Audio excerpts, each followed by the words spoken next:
Hello everyone and welcome to All the Things.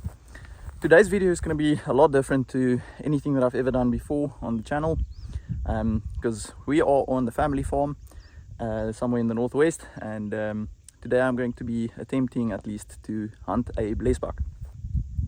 Now, I don't particularly enjoy killing animals, but I do particularly enjoy eating biltong. So we're going to see, we're gonna see if we can get close enough. And the mission is obviously to take as ethical of a shot as possible. I always like to go for headshots. That way the animal really doesn't suffer, and you are more likely to miss than to injure the animal if your shot placement is slightly off. So my brother is actually joining me today. So he's also going to help me to shoot some footage, and let's get walking and we'll see how close we can get. So very important when you are going for a hunt is to just go out and make sure that your rifle is properly zeroed. In other words, that it is indeed shooting where you are aiming. So I went out this morning early, just checked the gun on a couple of gongs. The gong I shot's approximately head size, and I managed to hit it as far as 300 meters. I'll overlay some of the footage here, but it's a lot different obviously when you are actually hunting, because number one, your nerves actually get to you. There's a thing called the bokkoers. It makes you all shaky when you are aiming at an animal, and obviously the circumstances aren't nearly as controlled as they can be when you are just doing target practice. So it is always more challenging going for a hunt than to do actual target practice. But the rifle is shooting well.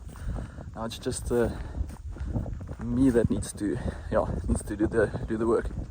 Okay, so we have spotted a herd of Blesbuck. They are quite far away still. I would say approximately 400 or 500 meters or so. So they have unfortunately also spotted us. But I think what we're going to do is we're going to try and walk around towards the back of them, then come back from that side that the sun is shining from, and that might make it a bit more difficult for them to keep an eye on us when we try and take a shot. So let's see if we can get a bit closer. Okay, so we have moved around the dam now. We're around halfway across, and they are on our right hand side, right over there. So we are just going to continue up this sort of game trail and make it around to their side and try and stalk them from behind. Is that not the cutest thing you have ever seen in your life? Baby giraffe with its mom. As soon as things started happening, it happened rather quickly. We found a nice tree line to stalk the animals from, and with the sun now in our favor, they also didn't even really spot us. There was a stump on the ground quite conveniently located that ended up providing me with a stable shooting platform, and then it was just as simple as setting up, taking aim, and making the shot count. Well done. I laid also. So the adrenaline rush is real. I think that was a good shot, aimed right at the back of its head, which is a good kill zone.